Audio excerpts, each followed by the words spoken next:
હવે એ બધી સમાજ સુરક્ષિત હતી. મેં કીધું મને ભરમામાં આવી હતી અને મારે જાજુ હવે કેવું નથી. બેન કેટલા સમયથી કોંગ્રેસ વાળા છે કે તમારા સંપર્કમાં આવતા હતા? છેલ્લા ઘણા સમયથી. કેટલો સમયથી તમને બોલાવવામાં આવતા? કોને મને લગભગ 2-3 મહિનાથી ગયા કે બોલાવવામાં આવી હતી. તમે આ રીતના પલટો કરી રહ્યા છો, લોકો વિશ્વાસ કરશે તમારી ઉપર? હા, ભારતીય જનતા પાર્ટી ઉપર વિશ્વાસ કરે છે એટલે કરશે જ મારી ઉપર વિશ્વાસ. આ કોંગ્રેસના કોઈ ઉચ્ચ નેતાઓ દ્વારા તમારી સાથે વાતચીત કરવામાં આવતી ખરી? હા. કોના દ્વારા? જે આપણે શહેર પ્રમુખ છે ને એમના દ્વારા. એની ઉપર ગાંધીનગર ના એમની દ્વારા કોઈની સાથે તમારી? ના, એમના દ્વારા કોઈના દ્વારા નહીં. હા.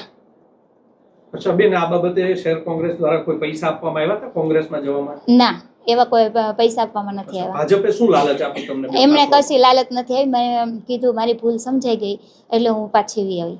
બેન, એવું શું થયું 3 કલાકમાં આપને ભૂલ સમજાઈ ગઈ? કંઈક તો થયું હશે, કોઈના આગેવાનોના ફોન આવ્યા છે, કાર્યાલયમાંથી કોઈનો ફોન આવ્યો હશે. 3 કલાકમાં શું એવી ઘટના? ના, મારી માથે કોઈનો ફોન પણ નથી આવ્યો અને કશું થયું નથી. મારી રીતે મને ભૂલ સમજાઈ ગઈ કે મેં આ ખોટું કાર્ય કર્યું છે કોંગ્રેસમાં જઈને. અચ્છા, તમારા વિસ્તારમાં જે દારૂના આંકડાઓ કે જુગારના આંકડાઓ ચાલતો હોય, જે તમે અગાઉ તમે આક્ષેપ કર્યા છે, તેની સામે હવે તમે પડશો, બંધ કરાવશો? એવું અત્યારે તો કશું ચાલતું જ નથી. તો આપણે સાંભળ્યા, આ છે તકવાદી ભાવનગરના નેતાઓ કે પોતાની તક છે તે ગોતતા હોય છે.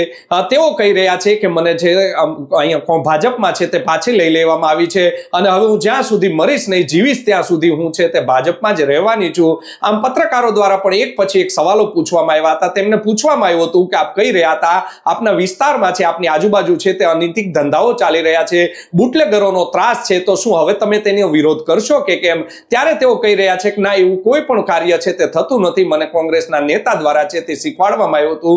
ત્યારે પત્રકારો દ્વારા પૂછવામાં આવ્યું હતું કે આજથી 2 વર્ષ પહેલા તમે ભાવનગરની એસપી કચેરી આવ્યા હતા અને રજૂઆત કરી હતી કે કુંભારવાડા વિસ્તારમાં મિલની ચાલી જ્યાં આવેલી છે ત્યાં તમે રહ્યા છો, ત્યાં બુટલેગરોએ મારા પતિ ઉપર હુમલો કર્યો છે.